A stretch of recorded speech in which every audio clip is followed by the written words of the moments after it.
even if to an adult observer, it looks like they're blending in just fine, that they are part of the conversation, that they have people to sit with at lunch. They all are complaining that they feel awkward. They're all struggling to figure out, how do you turn a school friend into a real friend?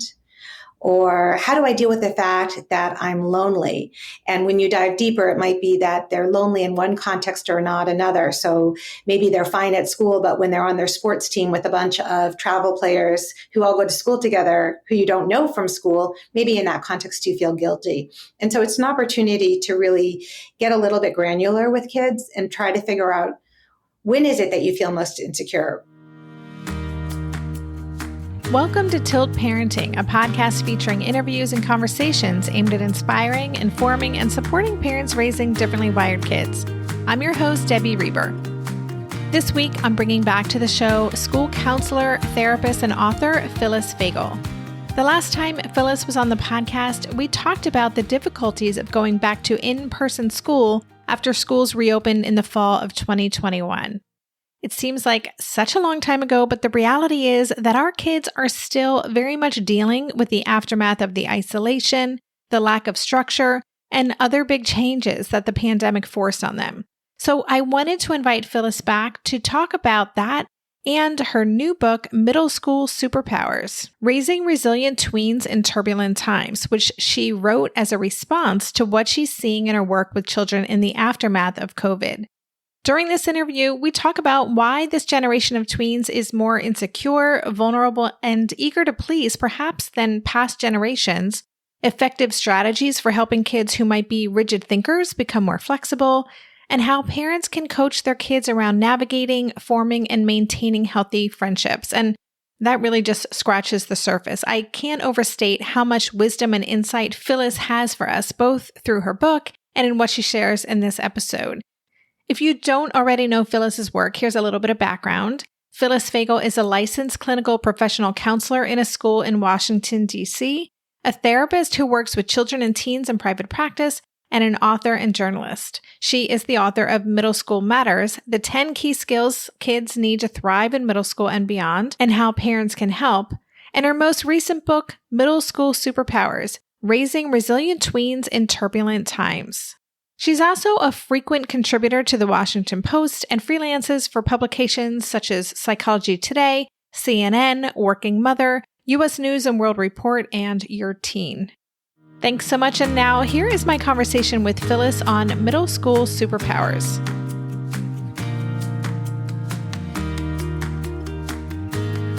Hello, Phyllis. Welcome back to the podcast. Thanks, Debbie. It's so good to be here. Yeah, I was going back and checking out the last time you were on the show. It was such a different time because we were talking about going back to school in this unusual time of COVID.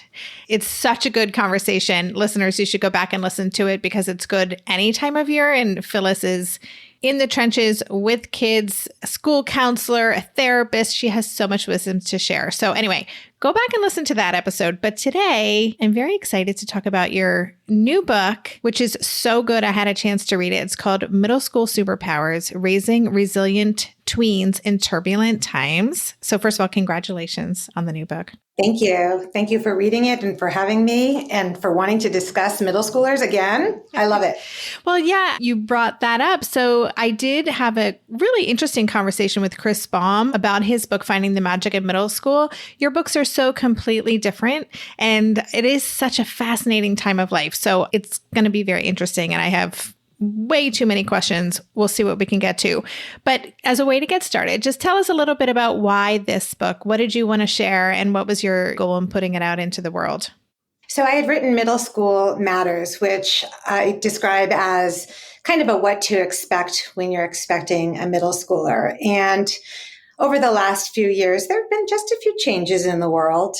Pandemic here and there, a lot of cultural division, a lot of isolation and uncertainty for kids, and heightened social sensitivity, plus the increase in school violence and kids' fears around their own safety. And as a result, suddenly it became obvious that kids needed an additional set of skills, a whole new set of skills, really, and that I needed to write the companion book to Middle School Matters. And so this is really the book that dives into more detail about a lot of the specific challenges that kids face in these years and how we as adults can help them acquire these 12 superpowers that I've identified that can help them deal with everything from the social instability that they're experiencing in these years to everything happening in society right now. Your book is so comprehensive. I think that's one of the things I appreciated about it so much is you cover everything and you have so much experience and voices of kids and families and what they've gone through in the book, including neurodivergent families, which I'm always so happy to see. It's just very readable. So I can't recommend it highly enough. I do want to get into some of the superpowers, but let's even start there because you say in the book that tweens are superheroes in the making. So what do you mean by that? I think the cultural narrative around middle schoolers is that they're mean, that they're drama seeking, that this is a phase to dread. Parents may have their own negative memories of the phase. And I really see it as a missed opportunity if we don't jump in there and parent during these years. They're still impressionable. They're still interested in what we have to say. They have so many innate strengths, and we simply have to unleash them, help them identify them, help them cultivate those strengths. And success begets success with any child, but particularly with this age group, which is so insecure, so vulnerable, and so eager to please not only adults, but to figure out where they fit in among the pack. And so if we can help them see themselves as the hero of their own story, including their imperfections, they are not only going to be more resilient and have a gentler middle school experience, they're going to be more resilient adults. You said this generation of tweens, middle schoolers, are more insecure, vulnerable, and eager to please, perhaps, than past generations. That surprises me. Can you say a little bit more about that and why you make that observation? Yes, they're the same tweens we've always seen. Their empathy is still developing. They are changing rapidly in every way. They are suddenly acutely aware of how they stack up to others. They are risk averse. They are sure that everyone is scrutinizing and probably criticizing them. That has always been the case. But on the heels of the pandemic, on the heels of kids having fits and starts and stops in school, their sensitivity is heightened. And so I'm calling them extreme tweens. It's the same developmental characteristics they've always exhibited, only more so. Everything is exacerbated. What does that mean for neurodivergent tweens? Because I always say that parents of differently wired kids were the extreme kind of wingsuit flyer experience of parents. So would neurodivergent tweens be extreme in that way? You know, it's really interesting because the neurodivergent students I work with in many ways were far better equipped for the pandemic and for reentry than their neurotypical peers because they're already used to working harder. They're already used to needing systems to stay organized. They're already used to feeling like they're taking a risk in class every time they raise their hand and have built that courage muscle, have built that skill set. And so in many ways, while they are in pre-pandemic times, perhaps the extreme in the same way that you just described them, that is a strength that confers a superpower on them that they might otherwise not have been identified as having by their peers. They had a lot to teach their classmates.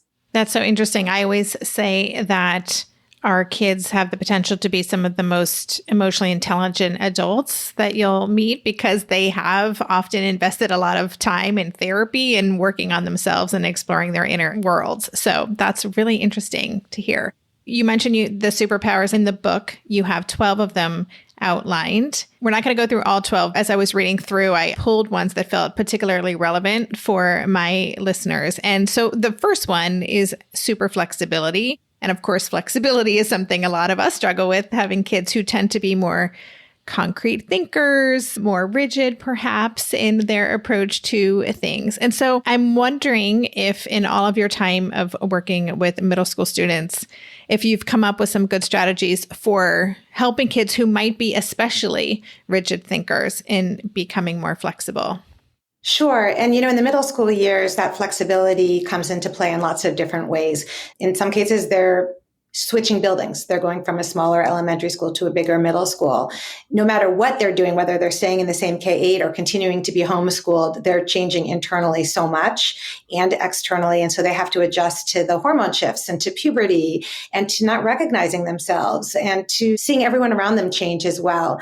And so whether or not they want that kind of change, it's something that we have to help them just get accustomed to help them deal with it. And I think one of the most helpful ways we can do that is to prepare them for what to expect.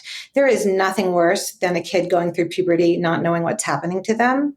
And similarly, for a student who shows up at a middle school in a building they've never been to, suddenly the academic expectations are higher. All of the peer dynamics have shifted and are more complicated. You're encountering lots and lots of different adults. And if we want them to roll with all of those changes that are so hard for neurotypical kids, for anybody, we have to make sure that we are listening carefully to what they're concerned about, exposing them to the environment they're going to encounter, helping them understand the social landscape. I always share with kids going into middle school the statistics on social churn, the fact that from fall to spring of that first year of middle school, only a third of those friendships are constant.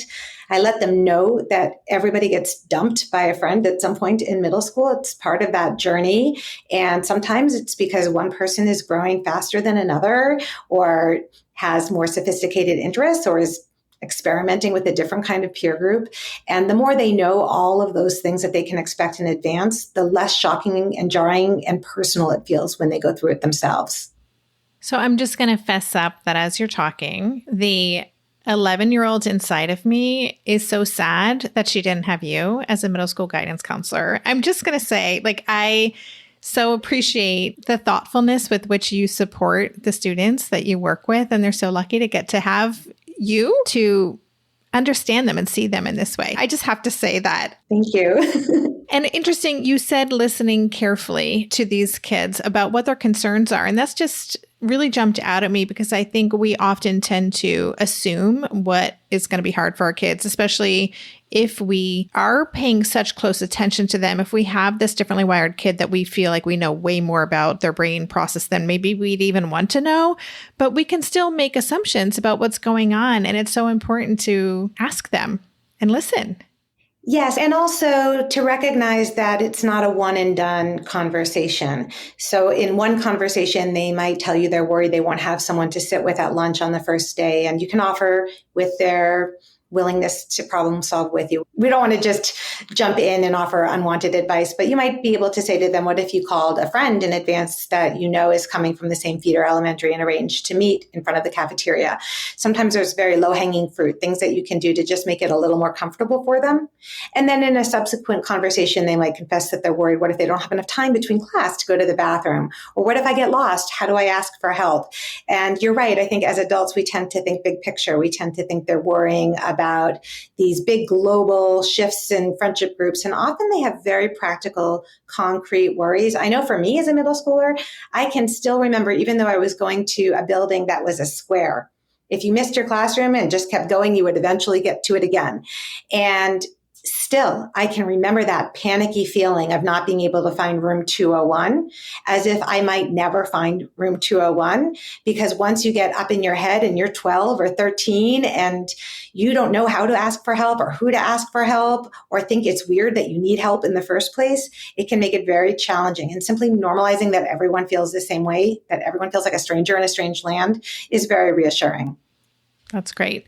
The second superpower in your book is super belonging. I love all the language that you use too for these superpowers. So belonging, and you describe that as the power to find your place and make strong connections. So I'm just wondering, generally speaking, what have you noticed in terms of this specific superpower and kids navigating social dynamics in this post-pandemic era? You've had that bird's eye view before, during, and after. What are you seeing right now? As a school counselor, I've always worked with kids who had social skills deficits, who needed a lot of concrete help to connect with other kids. What's different is that everybody falls into that category now.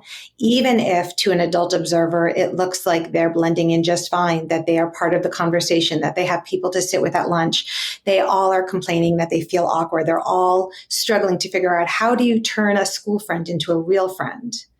Or how do I deal with the fact that I'm lonely?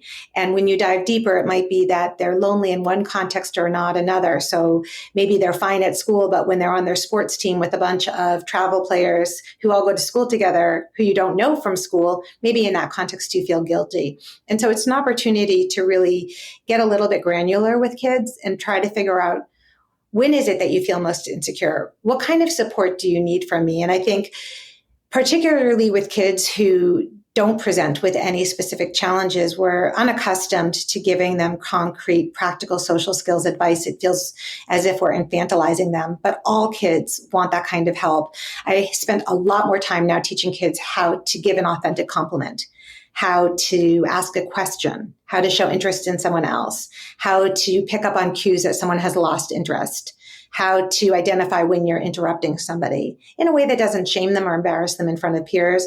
And I'm finding that they're very grateful that it emboldens them to take more social risks when they feel like they're armed with strategies. I want to hear a little bit more about some ideas you might have for parents who are especially concerned about their differently wired middle schoolers' social lives, but we're going to take a quick break and we'll get right back to that. Maybe I've watched too many seasons of The Amazing Race, but every time I have to go somewhere on the subway, I treat it like a competition. It's all about making the right gut decisions about which route will get me there the fastest. Sometimes those decisions get me where I'm going early, and other times my gambles don't really pay off.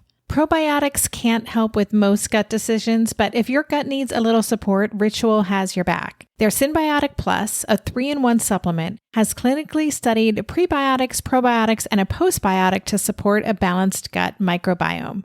I've been using Synbiotic Plus for about 6 months now, and it's become a core part of my morning routine.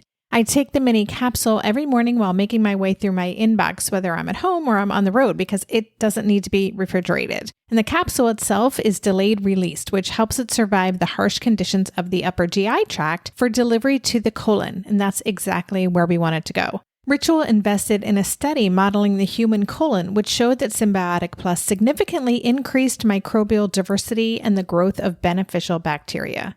There's no more shame in your gut game. Synbiotic Plus and Ritual are here to celebrate, not hide your insides. Get 25% off your first month for a limited time at ritual.com/tilt. Start Ritual or add Synbiotic Plus to your subscription today. That's ritual.com/tilt for 25% off. During this month of planning and organization for big transitions, rhythms and routines have been absolutely essential for our physical and emotional well-being. So Green Chef nights are reliably and predictably a good night. We know the ingredients will be fresh and prepped, the instructions easy to follow, and the meal delicious. We're all still talking about last week's turkey tacos with mango chimichurri sauce, refried beans, and Monterey Jack cheese. Green Chef contributes to a healthy lifestyle with easy and delicious menus like fresh seasonal salads and grain bowls. And with over 80 weekly meal and market options, plus rotating options to suit a variety of lifestyles, whether Mediterranean, plant-based, calorie-smart, keto, protein-packed, gluten-free, there are always plenty of options to choose from. Whatever you select, you'll get farm-fresh ingredients, organic whole fruits and veggies, and premium proteins, all delivered straight to your door. I love those 4 words. Straight to my door. Oh, and one more thing I love about Green Chef, they have an app, which means it's easy to manage meal preferences and delivery from your phone if you want to. And I, for one, want to. I am in that mode where I'm making the most of little moments like waiting in line at the pharmacy or for the F train to pull into the station to tackle all of those to-dos. So the convenience of an app is key for me. Green Chef has a special offer for Tilt listeners. Go to greenchef.com/tilt50 and use code TILT50 to get 50% off plus 20% off your next 2 months. That's 50% off plus 20% off your next 2 months when you use the code TILT50 at greenchef.com/tilt50. One of the biggest concerns I hear about from parents is this concern that their kids have these fledgling social lives. They're struggling to make connection with their peers. Do you have any specific, you've already shared a lot of really good ideas for how to guide and scaffold our kids around this, but any other specific thoughts on how we could coach our kids around navigating, forming, and maintaining healthy friendships? We can't tell them who to be friends with. And I know that that's really frustrating, especially if your child is hanging out with kids who you just can tell in a nanosecond are likely to ditch them. You know it will be painful. You know you could probably protect them from that if only they would listen to you. But unfortunately, kids are only going to twist themselves into a pretzel to prove you wrong if you try to talk them out of a specific friendship. And the good news is that we don't really want to do that work for them anyway, as painful as it is to observe, because this is when they're figuring out what they need from a friend, what they have to give to a friend to sustain a reciprocal relationship. And if they don't know when to walk away from a friendship that's not working for them, if they don't know how to form those meaningful bonds and they don't develop those skills now when the stakes are fairly low, they won't be able to leave a bad or unhealthy relationship later, or a job with a supervisor that's unfair to them. So we want to be giving them those skills now. And the best way to do that is to start from a stance of curiosity, to make observations, to ask them how they feel about a particular relationship, and to avoid it being conflict-filled rather than denigrating somebody who you think is a bad influence or leads them to make bad choices or who you think is hurtful, to instead notice when they're with somebody who makes them feel really good, or they seem really relaxed, they're cracking jokes, they're able to be their own silly, goofy self, and ask them what's different about that friendship. Just a less critical way of helping them engage in that discussion. I love that answer. And it makes me think of something else that jumped out at me in the book. You shared a magic question that you had posted on Twitter as a way to help kids consider whether or not they're acting in a way that's in line with their ethics. When talking about our kids who might be engaging in a friendship that is not bringing out the best in them, made me think of this. The magic question that you tweeted was, do you think you were your best self? I love that. And I'd love if you could go into that a little more and how we could use that question. Sure. So I think what we want is for kids to be their best self because they want to, not because they don't want to get in trouble, not because they want to please an adult. And one way we can do that is to put it back on them and to give them back that intrinsic motivation. And so asking a question like, do you think you were your best self, rather than saying, what were you thinking or how could you, which is likely to shut down the conversation and get them stuck in shame anyway, to instead drop the rope and force them to wrestle with whatever that ethical dilemma is, whatever that choice is that they made. And I think the story that I share in Super Bounce related to a girl who I was talking to on the heels of an interaction she had had with a peer in which she did something really unkind. And this was a girl who normally was very kind, was very good to her friends, and in fact had been bullied in the past and had come to our school with that history. And I expected, frankly, more of her because she knew how bad it felt to be treated like that.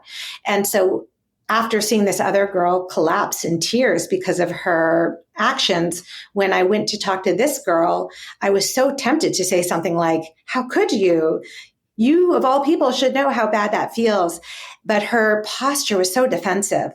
And I could tell she was so upset at how things were unfolding and so worried about disappointing me and not being seen as her best self, because they do, even when they make mistakes, very much want to be a good person.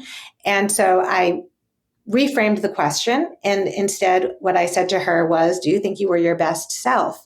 And she started to cry because she really then was forced to ask herself if that was the way she wanted to show up in the world. And it really wasn't. And once she said that and her defenses were down, that's when I could say to her, can I support you in making this right? And she wanted the help, and we were able to repair that relationship. But if we leave them feeling like we're judging them and that there's no runway back to being that good kid, then we lose them. We're not able to engage in that problem-solving process with them. It made me think of another question. I had an ADHD coach on the show many years ago. His name is Anders Ronau, and actually wrote about this in Differently Wired. And this was specifically regarding how we, again, as adults, often assume a meaning behind an action or an inaction. And the question is, instead of what were you thinking, is what were you trying to do? So thinking about, too, that especially with differently wired kids who might be not reading some of the social cues and may do things in a way that could be misinterpreted or might have the complete opposite effect that they wanted. That question too can be a nice way to non-judgmentally really try to understand what they were trying to do. They could have had a completely different intention than the outcome was, and navigating that carefully, I think, is a nice piece of this. I love that question, and I love it especially for this age group because so often, and this is something I'm seeing more of right now post-pandemic as well, kids want to impress their peers. They want to be funny, and they make a comment that they think in their head is going to be funny, and it lands as mean. And then they're as shocked as the person who is taking the brunt of the joke that it didn't come out the way they intended. And helping them come back from that is hard too, because a lot of kids dig in their heels. They don't want to take accountability. So one of the other magic questions that I share in the book is, okay, I hear you. It's 98% the other person's fault. I get that. I get that you really feel like you had to react in this way, or you had to say whatever it is you said. But if you had to own your 2%, what would your 2% be? And again, it is giving them a runway back to sharing what they might be able to do better. And if they let their defenses down, you can get some really good information. You can find out what it is that they were trying to do. Even if you guess wrong, you often will get information. You might say something like, I'm guessing that when you made that comment, you were impulsive and you didn't really think it through and you thought it would be super funny. And if you're wrong, they're going to tell you you're wrong, but you're still going to get information. They might say, no, I didn't think it was funny, but I didn't realize that it was going to hurt her feelings.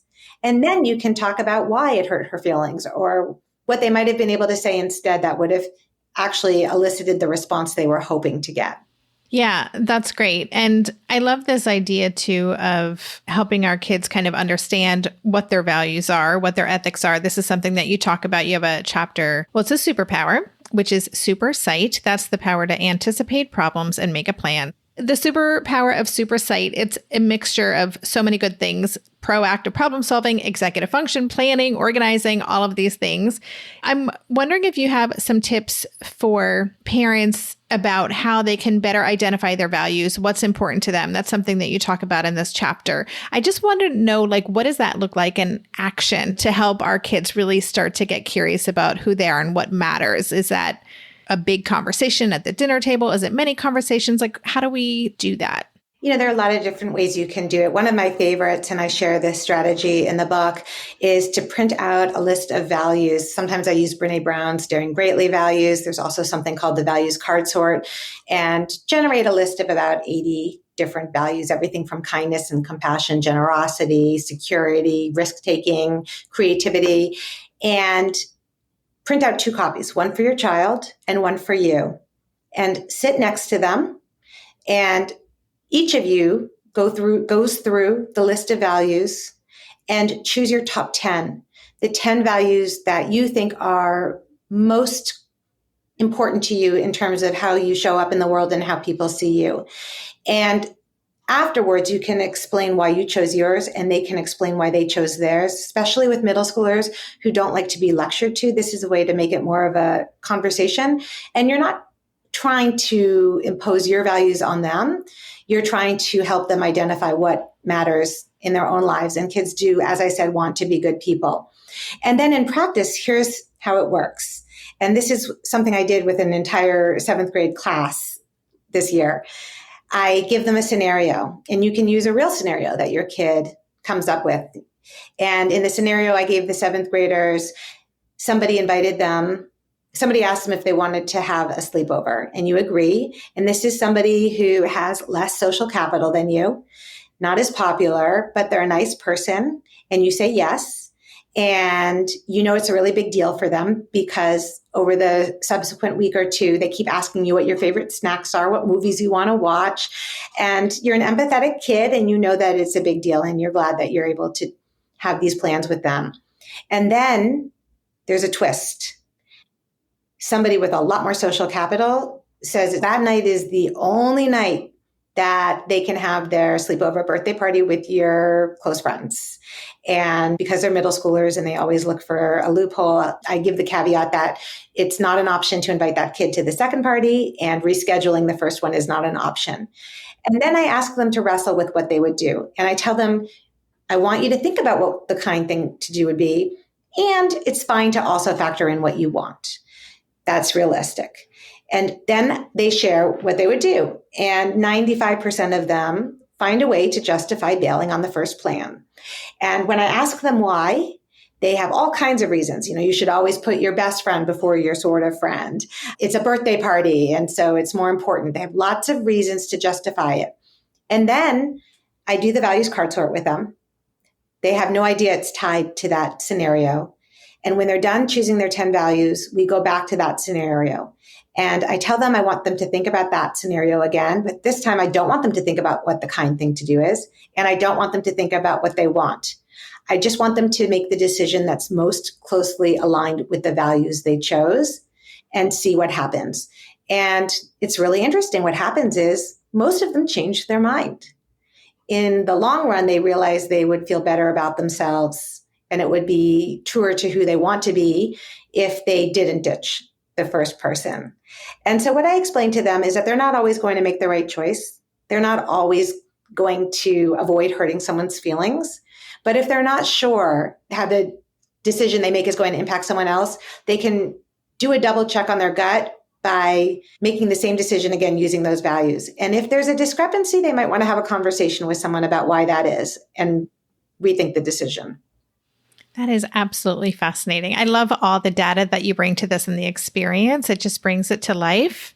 I would just love to be in the room and observe that conversation happening among all those kids. We are going to shift to talking about your chapter on vulnerability, but first we're going to take a quick break. Hey there, it's Debbie. I love making this show and sharing conversations about how to support our awesome neurodivergent kids. I've seen how even one little insight from an interview can spark a big shift in daily life. But I know that raising complex kids can be messy and lonely. And just when we think we figured it out, something comes up that boots us right back to feeling overwhelmed and stuck. That's why I've poured everything into creating a way for parents like us navigating complex parenting journeys to join together and chart a path that feels positive, hopeful, and doable. It's the brand new Differently Wired Club experience. In the club, you'll get personal support from me and other seasoned parent coaches, 6 live calls every month where you can connect and get your personal questions answered, the opportunity to learn directly from authors and experts like I have on this show, monthly themes for getting specific and tactical, an exclusive private podcast feed, and the best, most generous community of parents. Seriously, these folks show up for themselves and each other, and that right there is really everything. Because it's a daily reminder that we're not alone. Our kids aren't broken, and we have totally got this. The recently rebooted Differently Wired Club is on a brand new platform with its very own iOS and Android app. It is such a great space. However you learn, whatever your style, no matter the ages, genders, and neurodivergent profile of your children, the Differently Wired Club can help you cultivate the positive shifts you're hoping for. Join us today by going to tiltparenting.com/club. That's tiltparenting.com/club. I hope to see you on the inside. If you're a parent, I invite you to join us at the Mindful Mama podcast, where it's all about becoming a less irritable, more joyful parent. With sometimes hilarious and always thought-provoking experts and friends, at Mindful Mama, we know that you cannot give what you do not have. And when you have calm and peace within, then you can give it to your children. I'm Hunter Clark Fields, and I can't wait to see you there. Listen in to the Mindful Mama podcast. You have a chapter about vulnerability, and you wrote that tweens often struggle to distinguish between the normal mood fluctuations of puberty and clinical depression. They're more likely than older teens to have difficulty articulating their sadness, and they often choose to seek support from a similarly impaired middle schooler rather than an adult. And that jumped out at me. This is very much true among differently wired teens and tweens, that peer group and feeling like other people are in this with me and really get what I'm struggling. And I think it can become somewhat of an echo chamber. And I'm just wondering if you could dig into that a little bit. And if parents are listening whose kids are seeking support from sources that may not be our first choice, how would you suggest we navigate that? So it goes both ways. In the chapter on super force field, which is about helping kids establish healthy boundaries, I look at it from the opposite angle, from the kid who feels overburdened by that needy friend who is relying on them to help them with a problem that really isn't best suited for a child and may not even be best suited for any old adult. It might be somebody who has professional experience, who's a psychologist or a doctor that can support them if it's something like cutting or an eating disorder or school avoidance or child abuse, anything along those lines. We want to make sure that kids know how to establish those healthy boundaries and help their friends find the appropriate support. And one way to do that is to reinforce that not only are you ill-equipped to help them, you might be preventing them from getting the support that they need. On the flip side, we want the kids to know from the onset that if they have a big problem, they want to be going to an adult. And as you just read, they're not that in tune with their internal life. They have a hard time labeling their feelings with specificity. They don't intuitively seek help. And if they do seek help, it might be at a point when it's too late, when they're not thinking clearly. And so asking your child just calmly as part of a conversation to think about who is the adult you would go to in a crisis has three parts. The first is that you're normalizing that help-seeking behavior. The second is that you're reinforcing that you want them to get that kind of help in a crisis from an adult and not another eighth grader who is having suicidal ideation. And you're having them make that call when they're calm and rational and not in the fight, flight, freeze part of their brain so that they have a plan in place, which also plays into that super site that you talked about earlier. Well, and what I also love about that question is who was the adult you would go to in a crisis? You're also, as a parent or caregiver, saying it doesn't have to be me. And I think that is really hard for a lot of parents to feel that other adults, other people get to have access to that inner part of a child that they might feel is their job to be privy to. I sometimes reassure parents that what feels like a slight or feels personal, that they don't trust you with their feelings, often is actually that they are protecting you, especially if they sense that you're not at your peak. They are going to do whatever they can to get that support from somebody else so that they can avoid burdening you. It actually comes from a place of love, or they don't want to disappoint you. They're afraid they will, in some ways, damage the way you see them. That's a very loving reframe. Thank you for that. There's so much that we can get into. Your book has so much in it, as you listeners can all already hear. I'm really just scratching the surface. We'll dive into a few more superpowers, but I just wanted to say to you, Phyllis, that I appreciated the language you shared for navigating mental health challenges with our kids. You have some scripts, for lack of a better word, on how to even talk about therapy with our kids if we have a child who may not want to go. Instead of saying you have to go to therapy, you need to get treatment, this is what's happening, you recommend, among other things, saying, I bet this feels scary right now, and it makes sense to me that you really don't want to go. And I also understand that people there are good at helping and that you'll get help too. So I just wanted to say that I think having access to that kind of language is so helpful for parents.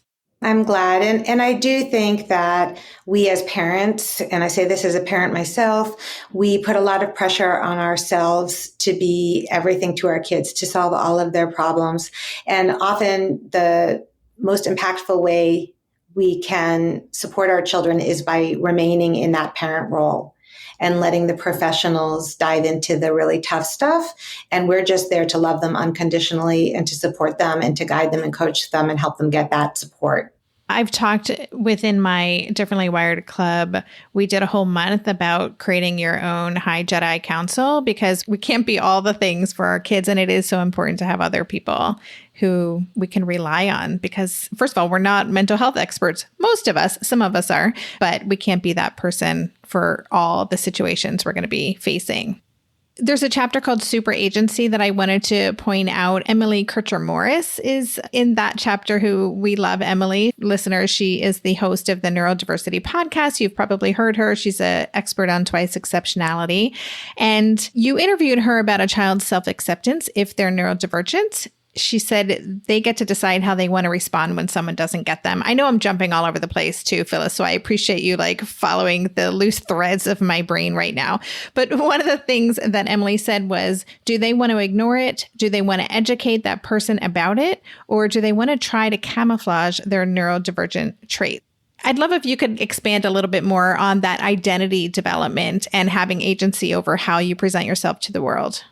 Yes, and that particular chapter is so all-encompassing because in this age group, there's so many different ways that kids can struggle with identity issues. And whether your child is neurodivergent or not, I think it is helpful for them to understand that every child is struggling. One person might be feeling less than because other kids are drinking big Starbucks drinks and they can't afford a Starbucks drink, or they can't go to the mall, whip out a credit card, and kids tend not to be that sensitive to socioeconomic differences in this age group. Another kid might be one of the few Black kids in their class and are struggling with issues of identity related to that or feeling misunderstood. And the list goes on. And it is part of the developmental phase to figure out who am I and am I good enough? And that can show up in a million and one different ways. And what I love about Emily's advice is that she is giving kids who feel very little agency, especially over those identity pieces that they don't have control over, back a sense of control, back a series of choices. They can decide how they want to reveal what their struggles are, with whom they want to share those struggles, and be judicious about those disclosures to ensure they're in safe company, that they are not putting themselves at risk of feeling worse. And I think that's pretty sage advice. Yeah, as you're saying that, you're bringing to mind something that came up. I don't know if it was in my book club or something recently, where a parent was really feeling concerned about wanting their child to fully embrace their identity as a neurodivergent person, to get excited about the gifts, to look into role models and really go down that path. We had this conversation about it's really up to your kid how they want to feel about it. And I think as you're talking about this, I think we as parents can bring a lot of our fears about our kids' identity into the equation, and that can influence how we feel about their disclosure or wanting to stay private. And I think one of the things that we can do is help bolster their confidence without necessarily even delving into this specific issue that they are wrestling with. It doesn't really matter whether they're struggling with body image issues or where they fit in the social hierarchy or whether they have dyslexia. They're all struggling with insecurity. And so there's two activities that parents can do with kids that I think are really helpful. It takes 5 positives to make up for 1 negative. And so to help them think more expansively, to develop some cognitive flexibility, especially since this age group is so relentlessly self-critical, I encourage them, and I do this with kids a lot, I'll have them write down everything they like about themselves. It can be something superficial. It can be that they like their hair. It could be that they're a good listener. It could be that they're a really good soccer goalie. But write down at least 5 and then put them somewhere where they can see them. Maybe it's where they study or in a binder. And whenever they catch themselves having that inner self-defeatist voice, to force themselves to read those sticky notes. They don't even have to believe what they wrote about themselves in the moment. And parents can always add some things that they like or ask them to add things that they think their friends might say about them. The idea is to challenge that negativity because it does bolster their confidence and it makes them more resilient. And a variation of that is, especially if they tell you that they are really struggling with something, maybe it's a specific learning disability or something that makes them feel less than. This came up recently with a kid who was insecure about their weight. And it was actually in a classroom setting. And we had done this activity where I told them every weakness or perceived weakness comes with at least 2 hidden strengths. And then as a class, we did it as an exercise. We said, let's come up with a couple of hidden strengths within a weakness. Does anyone want to throw one out? And this one kid who I thought was super brave because he did struggle with his weight said, can we do being overweight?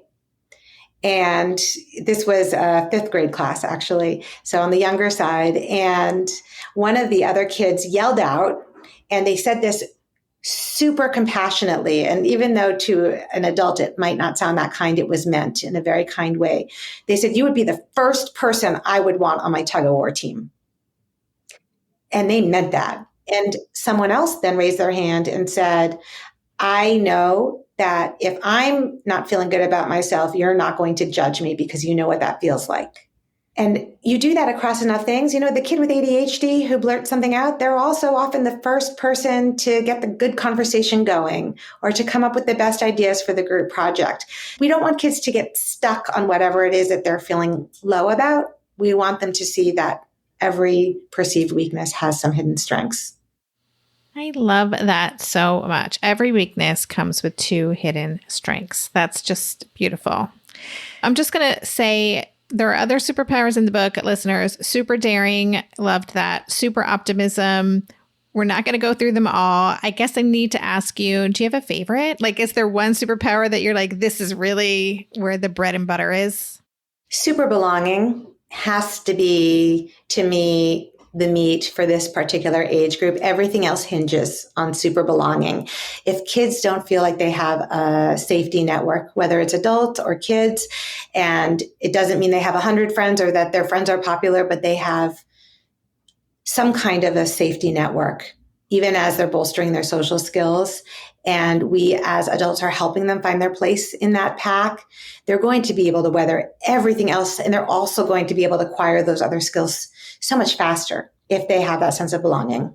And I just want to say for listeners who are listening to that and are thinking, oh my gosh, but my kid does not have a best friend. My kid does not have a social circle. What would you say to them? Oh my gosh, my students make fun of me because I absolutely hate the phrase best friend. I think it is not something we want our kids to aspire to at all. And I'll tell you why. For a couple of reasons. The first is that you are putting all of your eggs in one basket. And if something goes awry in that relationship, you have no safety net. Meanwhile, by the way, everybody around you is feeling like a third wheel and feeling left out. But the other reason I don't think it's adaptive is because we want kids to be learning how to interact with a wide variety of personalities, people who are like them and unlike them, because the kids who do the best in high school in terms of emotional well-being are the floaters, the kids who can relate to absolutely anybody. And so it's not about having one friend or one best friend. It's not about having even 1 or 2 good friends as being protective. In fact, for a kid who is just a lot for one particular friend, they might be better off having very brief structured interactions with lots and lots of kids. The goal is really to help them practice social skills.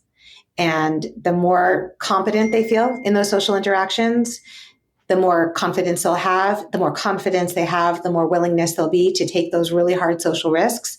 The more social risks they take, the more friends they'll have, and that will enhance their sense of belonging. Thank you. So listeners, I'm just going to repeat the name of the book. There will be a link in the show notes. It's called Middle School Superpowers, Raising Resilient Tweens in Turbulent Times. Great title. And where can listeners connect with you and learn more?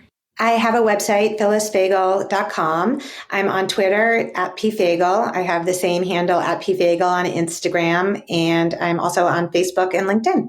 Awesome. Easy peasy. So again, listeners, check out Phyllis's stuff. Phyllis, as always, I get to talk to you outside of these conversations, but this is always a pleasure. So thank you so much. I loved the book. Thank you very much for everything that you shared today. It's my pleasure. I always love talking to you too. You've been listening to the Tilt Parenting Podcast. To go deeper into this episode, visit the extensive show notes page. For every episode, there's a dedicated page on my website with links to all the resources mentioned, a full transcript, and a podcast player with key takeaways marked so you can easily go back and re-listen to the sections you're most interested in. Just go to tiltparenting.com/podcast and select this episode. The Tilt Parenting Podcast is hosted by me, Debbie Reber, author of the book Differently Wired and the founder of Tilt Parenting. This episode was edited by Andrea Curtis Amasquita, and show notes were put together by myself, Andrea, and Lindsay McFadden. If you get a lot out of this podcast and want to help cover the cost of its production, please consider joining my Patreon campaign. On Patreon, you can sign up to make a small monthly contribution, as little as $2 a month, and it's super easy to sign up. Just go to patreon.com/tiltparenting to learn more, or click on the Patreon link on any show notes page. To follow Tilt Parenting on social media, go to @tiltparenting on Instagram and Twitter and on Facebook. Lastly, please help this podcast stay visible and easily found by the listeners who need it by subscribing and leaving a rating or a review on Apple Podcasts or wherever you listen to podcasts. Thank you so much. And that's all for this week. Stay safe, stay well, and take good care. And for more information about this podcast or any of the resources that Tilt offers, visit tiltparenting.com.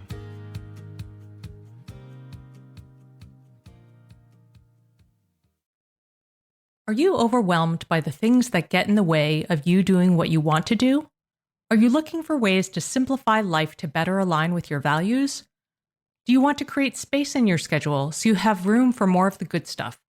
Play, joy, relationships, gratitude, and more?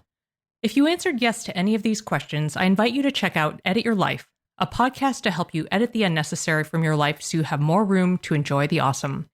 Through episodes with me, Christine Coe, and a range of super smart, compassionate, and thoughtful guests, you'll come away with big picture insights and practical ways to declutter your home, schedule, and mental space without getting bogged down by perfection.